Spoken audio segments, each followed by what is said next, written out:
Did you guys have a specific conversation about that? Or was it a consensus how did you guys figure out the boundaries and like what the system of what works?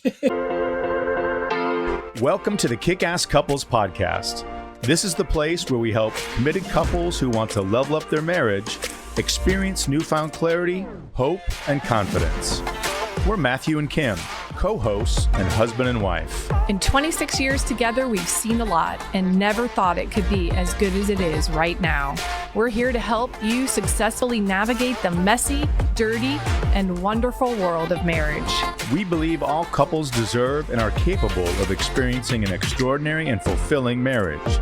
And each week, we're bringing you life lessons from real-life successful couples to help you grow and strengthen your relationship. We'll get started right after this message. If you want to learn how to experience the best, most fulfilling year of your marriage, we invite you to order Matthew's new book, Kickass Husband, Winning at Life, Marriage, and Sex. You can get it at Amazon.com or visit Matthew's website, www.matthewphoffman.com. Again, that's Amazon.com or www.matthewphoffman.com. And now, back to the show. Get ready to kick it up a notch. Meet Julie and David Bulitt, the ultimate power couple who have been through it all. With 36 years of experience under their belts, they've tackled everything from marriage-saving strategies to navigating family dynamics.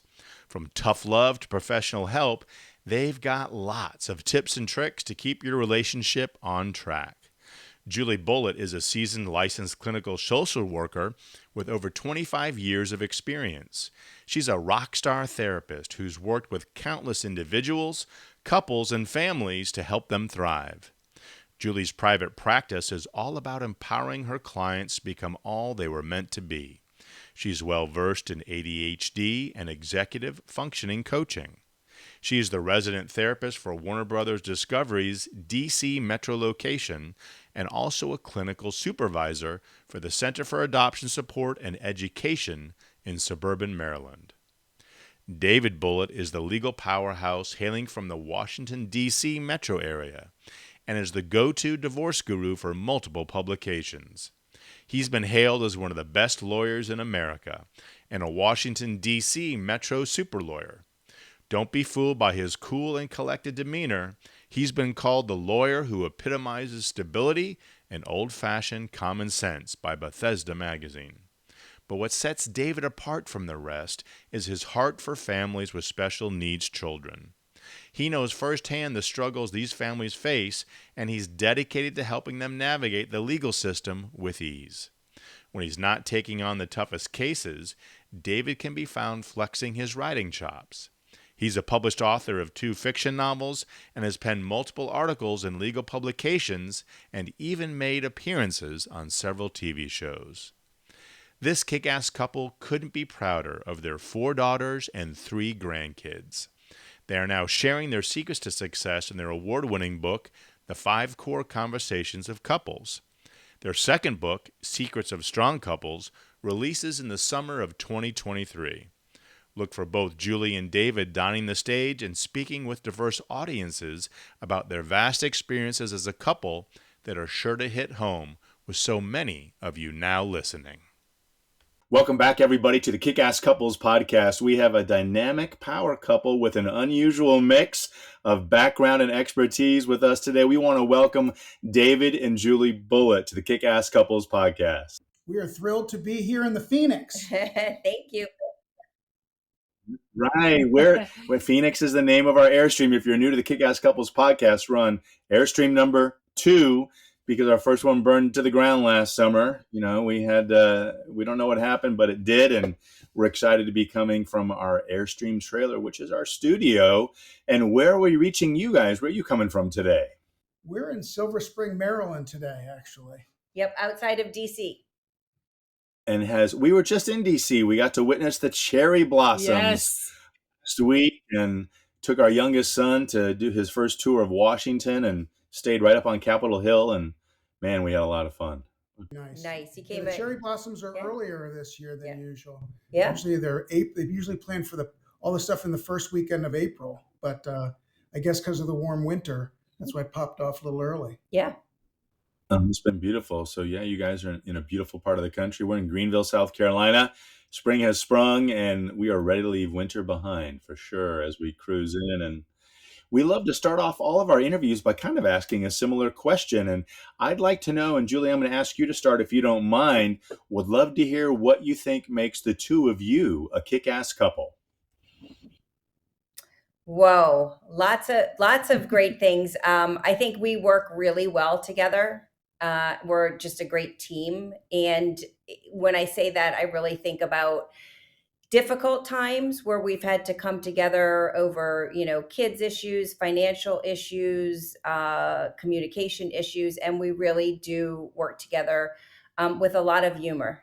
And that's what makes us a kick-ass couple, in my opinion. Sure, that's great. How about you, David? What would you add to that? Well, she listens to everything I say, and everything works perfectly, just like that. No, I think Julie alluded to it correctly. We were challenged early in our marriage with an issue with one of our children, and we came at that from very different places. And as a result of that challenge, although she continues to struggle to this day, as a result of that, I think that gave us tools to use in other areas of our relationship, and I think that is what, in a lot of ways, helped us be who we are today as a couple. 36, almost 37 years married. Yeah. I like to say 17 of the happiest years of my life. But. There you go. Congratulations. That's a lot of work, but I love the team mentality. I think that a lot of couples don't approach their relationship with that same spirit, and it really can get you through a lot of ups and downs in life. And so it's wonderful to hear that. I'm a firm believer that we are a product of the people who raised us, that it has a huge impact on what we bring to our next relationship. So I would love to hear from you. What did growing up look like when you were younger? You go first. Yeah. So luckily, both sets of parents are still alive together. My parents have been married 67, 68 years. Mm-hmm.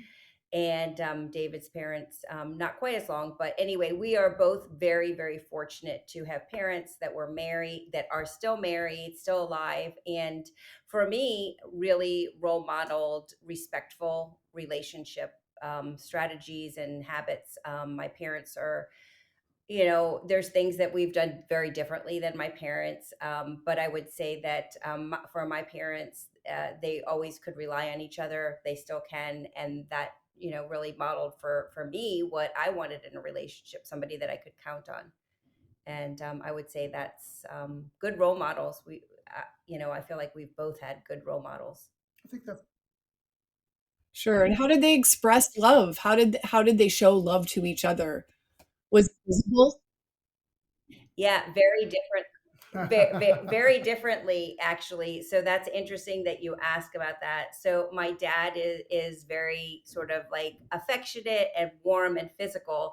And my mom is what I would call a traditional Bostonian, very like reserved and not very touchy-feely. So they definitely have differences in the way that they interact. And I would say that I'm a mix and maybe a bit more like my mom in some ways. So that's been something that we've dealt with in our relationship, that I'm not as, affectionate or, touchy as David would like. And, I've really had to work on that, and I continue to still work on that. Sure. How about you, David? Tell me a little bit about what love will look like in your household when you were growing up. The thing that sticks out to me most about where I was raised, and I have one sister, and my grandparents were a very intricate part of our family, and we grew up close by here. And so the one thing, even though both my parents were busy, my dad was a store owner and an entrepreneur, and my mom stayed home and took care of the house in more of a traditional kind of role. But the one thing that stuck out the most in terms of positive impact is that they made sure we always had dinners on Sunday nights, often other times during the week as well, and many times almost every night during the week. But Sunday night, my mother usually would cook, or they'd cook out on the grill. My grandparents would come over, and that stressed that kind of togetherness that I think that I have used in my own family with my girls, and now with our grandkids. We have three grandkids also, where we try very hard to spend this time where there's not a lot of other things that are going on. If it was a day that there was a great football game on, we would have dinner after the game, or we'd have dinner during it, so that nobody would be would be distracted or looking elsewhere. That's a silly example, but we all made the time for that, and so that is something that has stayed with me during all these years. That's beautiful. Well, we learn a lot from the people that raise us about what we want to do and sometimes what we don't want to do. And marriage is a beautiful dance of that. We kind of have we have 14 pillars that we in our platform that we think are all critical to a successful and thriving relationship. And we often like to focus on what we call the 3 C's. And those 3 C's are commitment, communication, and conflict resolution. So thinking about commitment, Julie, what does commitment look like to you in your relationship with David? How does that come about? Well, commitment is for me, very, very early on, I knew he was in. So one of the very big differences I noticed in my relationship with David, was there wasn't any game playing. If he said he was going to call me, or we were going to go out on a Saturday night or whatever, it happened. So I could tell that he was like into me, but also into the relationship pretty early on. And for me, commitment really means that I know he's going to be there. I know that, if I have a bad day or a bad week or a bad year, or I don't feel well, or I don't, act, in a nice way, I don't ever worry that he's going anywhere. I always know that he's, going to be there through, sort of thick and thin, as you say, better or worse, right? For me, that knowing that he's going to be there is commitment. And you talk about the marriage being a dance, right? And we talk a lot about we're Julie is the queen of metaphors here in our house. So we talk a lot. So I'll use one of mine, which if you ever played cards, there was a game called Pass the Trash, and we employed that metaphor when it came to having difficulty. Either one of us were having a difficult day, or one of us were having a tough time with the kids. And in the poker game Pass the Trash, you get dealt 7 cards. And then you look at your hand, it's closed, and then you pass 4 to your left that you don't want. The guy to your right passes 4. Then you pass 3 to the two people down, then 2, and so forth. And so you keep passing it along. And so the reason I raise it is because there was regular times, and there continues to be, even though our kids are grown, that you just can tell, right? You guys have been married, you've been in together. You just can tell that the other one has just reach their limit, and they need the trash passed. You need to take that trash and let them do what they have to do. And so to me, that whole pass the trash piece is, underlies this commitment discussion, or this pillar that you're talking about. Yeah, a willingness to take on the difficulties of your partner so they can have the break that they need. That's true commitment, right? You're putting yourself second, you're putting them first. I think those are both great examples. Thank you. I want to talk a little bit about communication, because communication can either make or break a relationship, as we well know. How do you prioritize and communicate in your relationship with each other? Well, I'll start with this. In first of all, the pandemic has recreated, what we do in a lot of ways. Both of us are fortunate in that we work remotely, and with the joke is I haven't put a shirt and tie on. I'm a divorce lawyer, and I would wear a shirt and tie to work every single day. And now, if I ever have to put a tie on, it's I start to cringe. But the point I'm making, when you ask about communication, is that now it's much more frequent. It's much more regular during the course of the day. Julie's where we are now is on the bottom floor of our home, and I'm a level up. But nevertheless, we're constantly seeing each other, constantly talking. Mm-hmm. So there's a very regular dynamic between us that's different in a lot of ways than 5 years ago, not to mention 25 or 30 years ago. And communication, as raising children changes between partners as your kids go from being infants to toddlers to teenagers to up and out. And so the whereas all that extra airspace used to be filled, right? When their kids were there, there was not as much time to communicate. Yeah. Now, sometimes what we see in folks is that now there's too much time, right? You don't know how you fill that airspace. And we don't have any trouble filling the space. We know when the other is busy and doing something. We know if there's something important. We understand both the verbal and nonverbal cues. And for us, it's a constant, aside from when we're sleeping, it really is a constant connection that Yeah. in terms of the communication between us. Yeah. Yeah. I would say, I mean, being a therapist and him being a divorce lawyer, we're both pretty good at communicating how we feel about things and communicating, issues and agendas and those kinds of things. So communication for us has really not been, too difficult. And I would say that we're sort of like lucky and blessed in that way, is that we both know how to communicate pretty well, I would say. We try to follow my two rules, Which is what? which is it's not what you say, but it's how you say it, and not what you say, but when you say it. Both are important in terms of I think in terms of relationship. If you want to talk to me about spending a lot of money, probably 11 o'clock when I'm reading on my Kindle is not the best time to have that discussion, or some life-changing decision, right? Julie, on the other hand, is more apt to want to have a discussion when it hits her, but she understands that although she may want to talk about it, Yep. she knows I'm not up for it, so she'll wait till the morning and then interrupt me at a different time. Yeah. But I think what I hear you saying is just sort of respecting those boundaries. You don't function well at 11 o'clock at night to have a really serious discussion, surrounding finances. And, even though you may want to, get answers to that question right away, you understand that. And so you're willing to wait and have that discussion at an appropriate time. So again, we talk about dance. There's that dance of when to and when not to. But I think you learn that over time, obviously. And a lot of people don't respect those boundaries, though, in their relationship. And I think that's what gets us into trouble.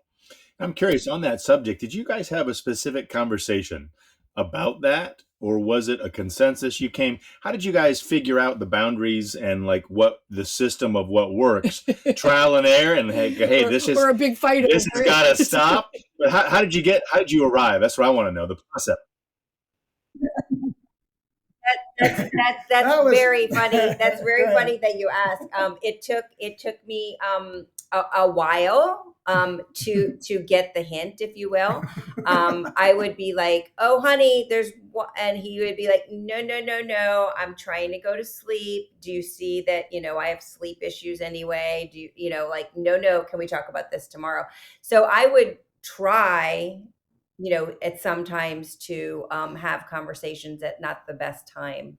Took her 27 years to figure it out. Yeah, about 27 years.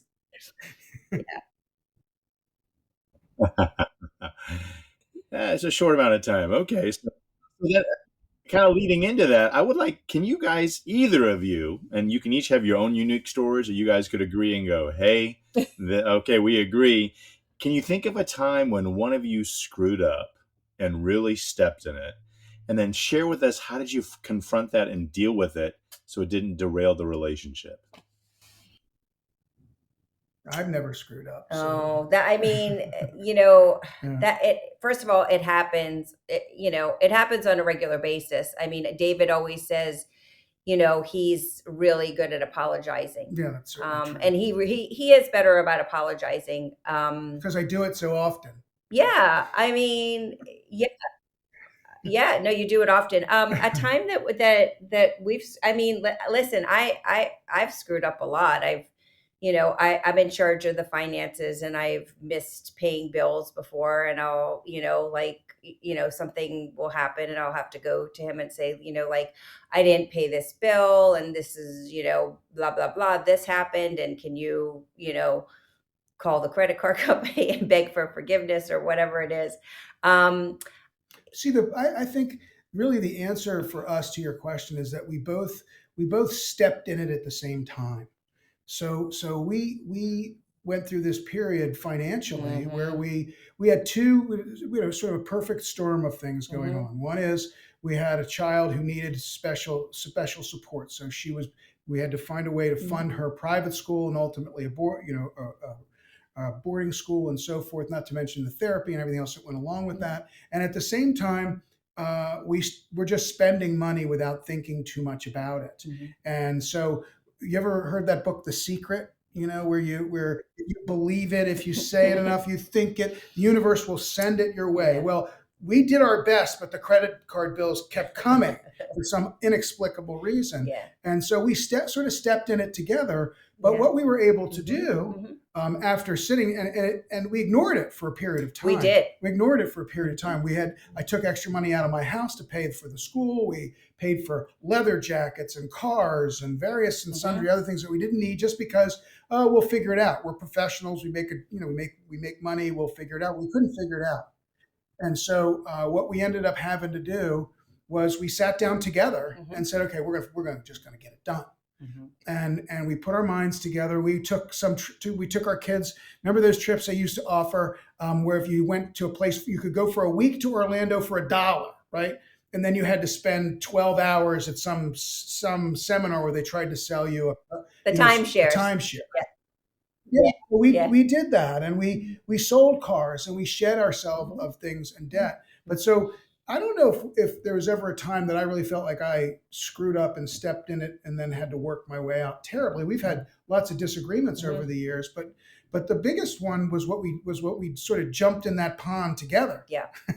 Yeah. And I think, it took, I mean, again, I was paying the bills. I've kind of always paid the bills since we've gotten married. Maybe in the very beginning you did, but so I was the one firsthand seeing, like, oh dear. And, we don't have enough money to pay these bills. And so I think I would like attempt to have a conversation with David, and then we would kind of go on, do our thing. And then it did take us a while for us to, like, get together on the same page and really work through a lot of, the financial plan. And it didn't go away quickly. Let me just say to you, we were like, it took 3 years. Yeah. Like 3 years to get, like, in a better financial position. And what we've seen with folks, and like you, we work with couples and so forth, is that when people have a certain habit in terms of spending or certain likes and things that they want to do, and they realize they can't do it, then there becomes oftentimes this sort of balance of power sort of thing. Oh, you got a $50 haircut, so I'm going to go get a new pair of shoes. Oh, you did this, then I can do that. And before you know it, all that bouncing back and forth. And that's in part what leads to a lot of financial stuff, not to mention some people just put their heads in the sand, which is kind of what we did jointly. So, I think that's the best way to answer your question. It was more of she and I held hands and we stepped in it together. Yes. Great. And sounds like you worked through it together and had that great experience. Yes. Although it wasn't a great experience. No, well, it wasn't a great experience, but I will tell you that, we're both firm believers that you learn from your mistakes. And we had some friends that had a similar situation, but they got bailed out by their parents and they didn't learn their lesson. They went on to do it again and again. And we both, like, we learned our lesson. Like, that was not a good situation and it was hard. When it comes to creating a kick-ass marriage, do you ever wonder what you could be doing better?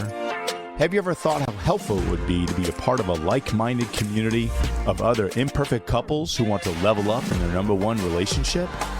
Come visit Kickass Couples Nation, where you can talk with people just like you who are looking for ways to invest in and increase their joy, commitment, and fulfillment in their most important human relationship. You'll have access to a team of licensed marriage therapists, coaches, articles, podcasts, live webinars, and more. Just visit MatthewPHoffman.com so you can learn more about a community that's ready to help you level up. That's MatthewPHoffman.com so you can become of the growing Kick-Ass Couples Nation right now. So in addition to the 3 pillars that we just talked about, we have 11 more. And I believe you have in front of you the list of the all 14 pillars. And so I'm curious, I'm going to ask you, David, first. What of the remaining 11 pillars really resonates with you and why?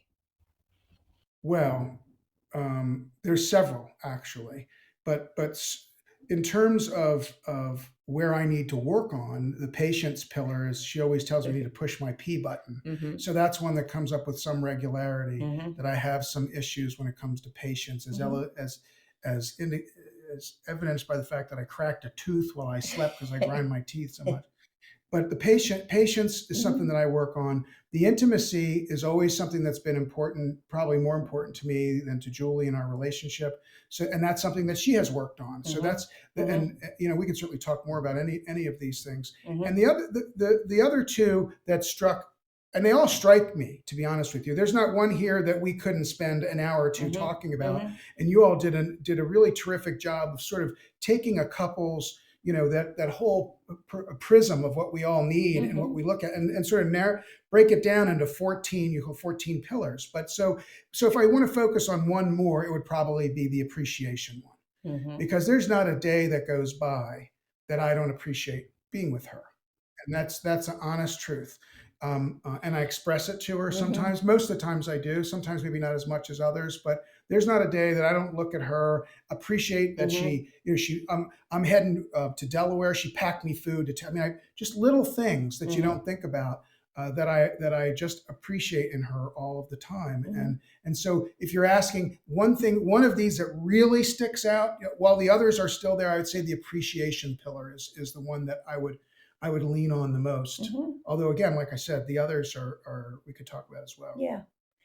Yeah, and then for me, I mean, for me, number 14, like fun and humor, I think that's one of the things that's been so important in our relationship is we have fun together. I mean, we can be anywhere, anytime, and it can be just David and I, or it can be with friends or whatever. Like, there's never a time where I look at him and go, like, I'm bored, or what are we gonna do tonight, or whatever. I mean, we laugh, you know, lots of times it's inappropriate laughter over things that we would never say, you know, on Not a on your podcast. podcast. No. But we laugh a lot.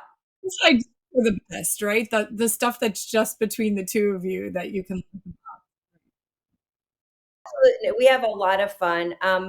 The other thing, and you know, I'm trying to think of where this would fit in. Maybe the moral code, or I don't know where this would be, but I think the respect piece, um, It probably it flows into a few of flows them. into probably, you know, appreciation, you know, trust, those kinds of things. Yeah, I think that like that may be an overlay on top of many of your pillars. And for me, again, that's a piece that our relationship that's very important, and I think it makes us you know, better, because we both really respect each other. I mean, there's times I complain about him to, you know, my best friend or whatever, but it's in You a do? it's in a most respectful way, right? I'm all, you know, I really do respect him, and he really does respect me, and I think that goes a long way. I mean, she's right. We do try to have a lot of fun together during the pandemic. For example, when no one was going anywhere and there's lockdown, we started this thing on Facebook we called Couples Cocktails, and we would, you know, just go Facebook Live, invite a bunch of people. We would all have a drink together on Facebook, and then we said, okay, we got to do something different. So we started doing like theme nights. We did like a 1920s. She got dressed in this great looking flapper dress, and I got dressed up. We did a Western night. You know, so Yeah. we do kind Yeah. of make our own fun a Yeah. lot of time. Yeah, we do. We make our own fun. That's great. Well, it kind of leads into, you all been married more than 30 years. We've been married coming up on 28, 29. And, one of the challenges is how do you keep it exciting and novelty and passionate? Because, things you can get in routines and habits and you're like, oh gosh, here we go again. So what have the two of you done to keep it fresh and keep it novel and keep that passion and excitement really at a high boil as opposed to a low simmer? Yeah. So I will say, and this is something sort of very early on that we've always made sure that we have like a date night or a date day, or once a week we were definitely doing something, even like raising four kids. we would make sure that we had a babysitter, or we'd put the kids to bed and then we would go sit in another part of the house that we didn't use on a regular basis. We always made time for our, as a couple to do something together. And that started, years and years ago, and has still kept up for us. We'll have date night at least once a week. Yeah, but they're asking about passion. Passion. Okay, so here's the real answer. Okay, so what we have done, and I think in fairness, a lot better, to use probably a word that in the therapy world isn't a good word to use, but in a lot better way since our kids are grown, is we have been a lot more together sexually, don't you think? Was that what you were asking about? Like, how do you keep it spicy in the bedroom, or? Well, not necessarily like from a technique standpoint. Not trying to say what I know it comes out in the bedroom, but no, so you can a comfortable relationship, a safe relationship, a repetitive, that's not exciting and maybe not something you look forward to. Yeah, so novelty and passion, right? We all love to experience it, but when you've been in that relationship for so long, it's hard to keep that passion and excitement there. Yes. It's very difficult. We were with some folks, I don't know, it was sometime not that long ago, and there was another couple in the restaurant or whatever, and they were holding hands or nuzzling or whatever, and one of the people that we were with said, "Oh, they must have just gotten married." Or So they're dating. Or they're just dating. And my reaction was, well, why? Why should they just have gotten together? Just why shouldn't whatever was there 5 years, 10 years, 25 years ago is still there. It's just that there's so much other stuff that's in the way. So, I mean, like, I'll do things for Julie that I know that she likes me to do. She likes a nice bath before she goes to bed, or a bath before we go out, or whatever the case may be. So I'll take a shower, I'll get dressed, and I might bring her a glass of wine in the bathtub. Now I might peek at her in the tub for a minute longer than she wants me to, but little things like that sort of, on those date nights, and not just the date nights, other times as well, where I'll notice her and vice versa. Yeah, and I think we also still flirt with each other. Absolutely. And that's what I think keeps, sort of keeps it. I did it right before we got on with you, and she said no. That wasn't flirting. That was, that was flirting in a different way. But I think that we work hard at noticing each other, and we work hard. We also will have conversations about, open conversations about things that you want to do, or you want to try, or, whatever it looks like. So, intimacy in the bedroom, but also we're intimate in conversation as well. Yeah. No, we haven't done what I have seen a lot of folks do. And when people come to my office and they've been married for 20 or 30 years, whatever it is, oftentimes, and they're unhappy, but they're not angry at the person they're married to. They don't dislike that person. They just over time have grown apart. And why have they grown apart? Because of all the other things in life that get in the way. Right. So I call it this malaise creep. You do all your stuff. The kids go to soccer. We got to do this. I'm working. She's working. Got to go here. Got to go there. And then one day, right, it's quiet in the kitchen, and you look across the table. And if you haven't maintained that intimacy, worked to you consistently maintain that intimacy, it's not there anymore. And so and I recognize that from a professional perspective, frankly, and have really been sensitive to that. And again, and Julie's right. It's not just from a sexual perspective, but intimacy in terms of how we connect and how we communicate and what we do together and when we do it. If I got to go run out and take the dog out, and she's got 10 minutes, I'll come with you. And that's a piece of intimacy that we have worked very hard to maintain. Sure. And seasons change. I appreciate you acknowledging that over the years you are in a different season. However, maintaining and prioritizing the intimacy part of it is so important. It doesn't matter what stage of life you're in. We have to make each other a priority. No doubt. So I'm curious, do you know each other's love language? We've talked a lot about intimacy, and I think it's really important that kind of goes hand in hand with intimacy, that we know what our partner's love language is. So David, do you know what Julie's is? Oh, absolutely. Yeah, It is acts of service, no question about it. Mhm. And so she likes when I do things either that she doesn't expect me to do or that she needs me to do. You know, whether the other day I ran up to UPS and waited in line, God knows how long, to get this package from Amazon back. You know, things that, you know, acts of clean up, do the dishwasher. Mhm.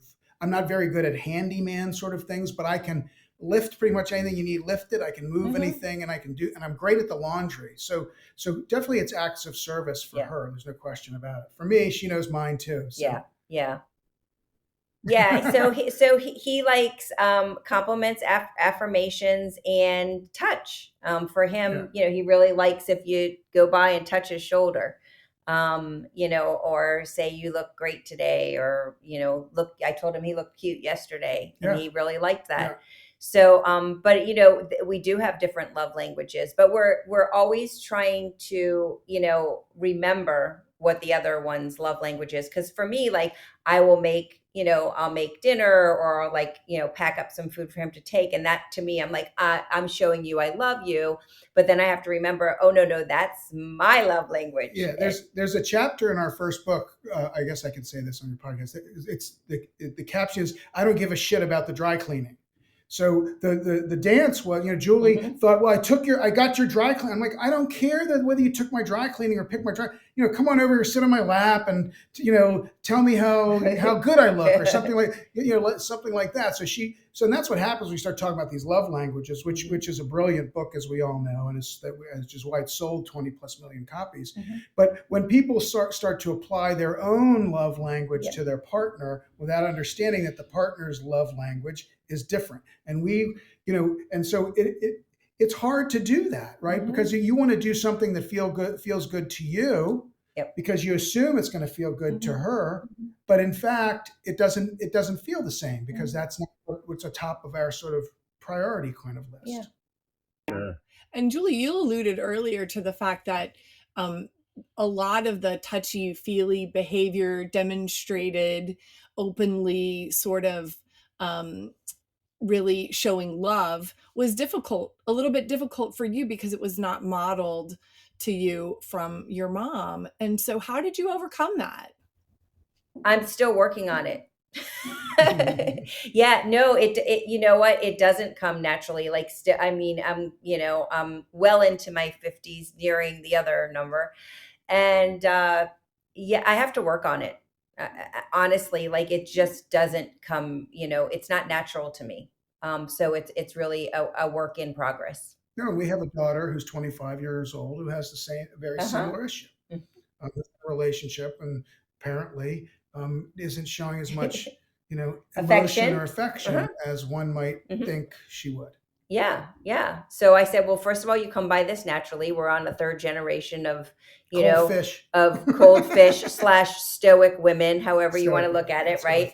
And so yeah, but I told her, I said, first of all, you got to talk about it. You know, you've got to explain to your partner that this isn't really about him. This is about you, and that he shouldn't take it personally that you're not all that, you know, affectionate or demonstrative.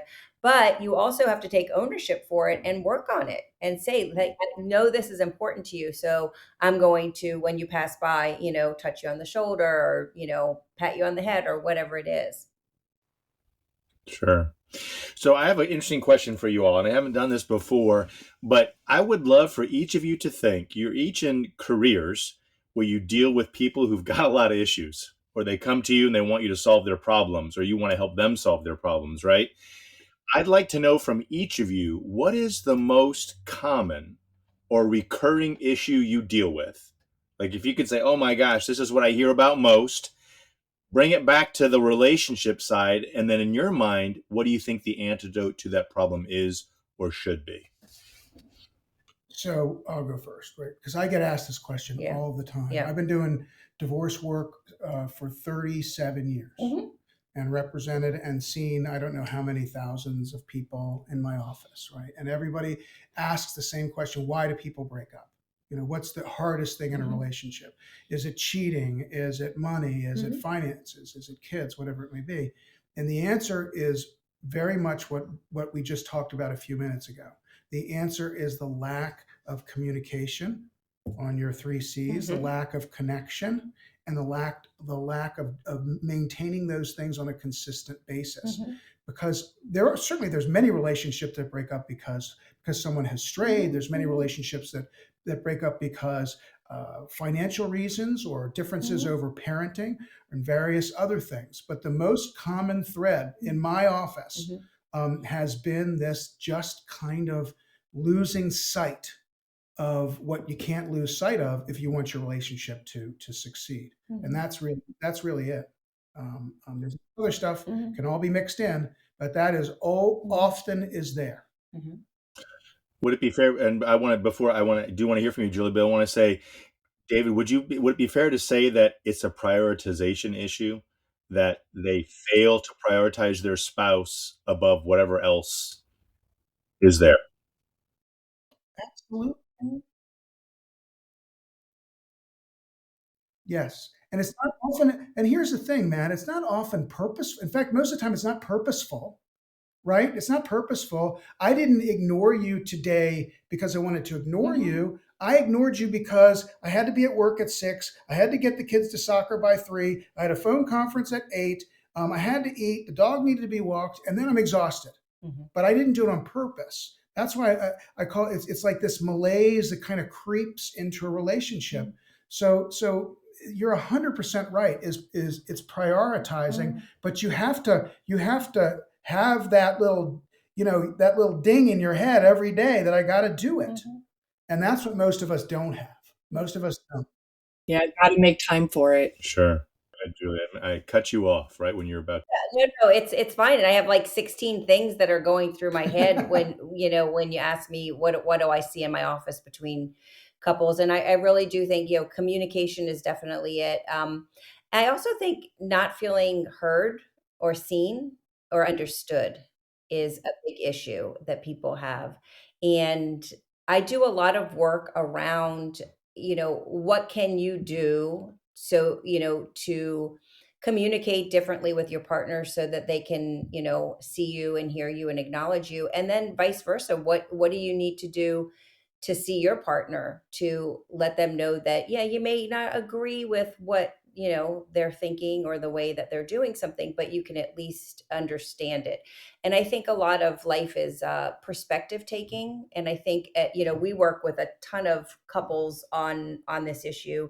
When we do some couples coaching, and really trying to get, if you sit with somebody and you take the time to understand why they did something or why they didn't do something, it will make sense, right? So then it becomes something around, okay, I wouldn't have done it that way, but I respect that. I understand it. It makes sense to me. And I think that if you take the time and do the communication, that really helps the relationship.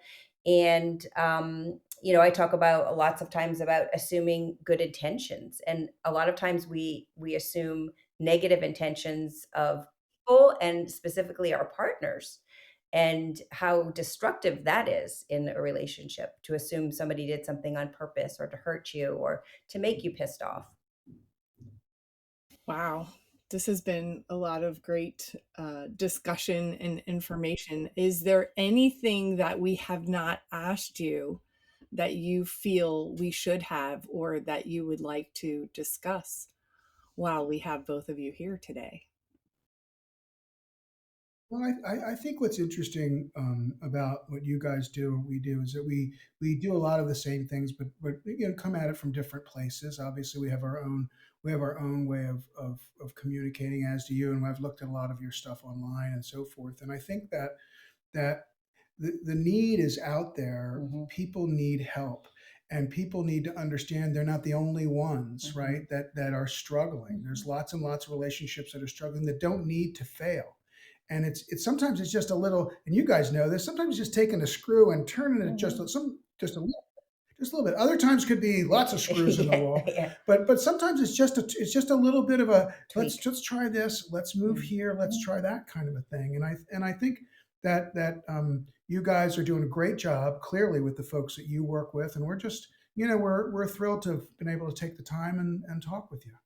Yeah. And I mean, we talk about relationships being hard work, And if you think that they're not, you're going to be You're not going to be in one. you're going to be set up for failure, because they're hard work, and you got to keep on working on it. We, almost 37 years, and as you heard from many of our answers, we're still working on it. We still don't have it right. We might be a little bit better in some areas, but it's a constant, it's constant work. Yeah, we're all a work in progress, and we're all going to fall short day after day. Like we said, you're going to step in it, but it's how we handle it and how we approach it.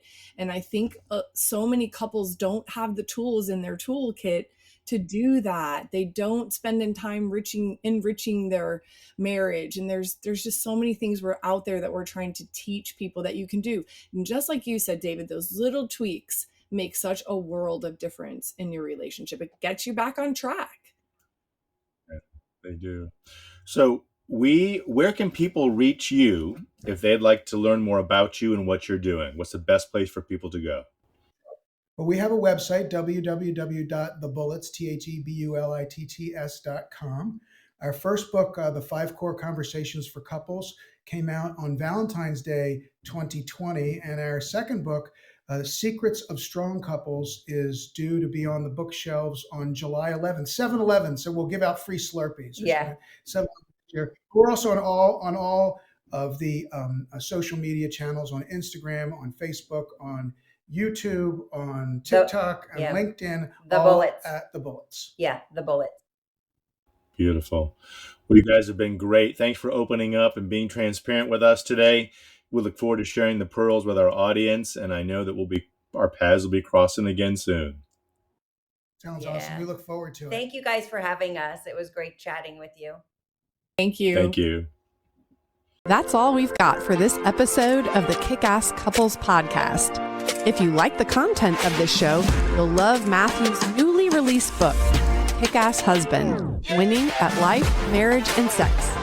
To receive a digital mini book of quotes and images from the book, all you have to do is rate this show and leave a review in Apple Podcasts, Spotify, or wherever you tune in to listen. Then email us a screenshot of your review at podcast@kickasscouplespodcast.com, and we'll get it over to you right away. Until next time, remember, happily ever after doesn't just happen, it's on purpose.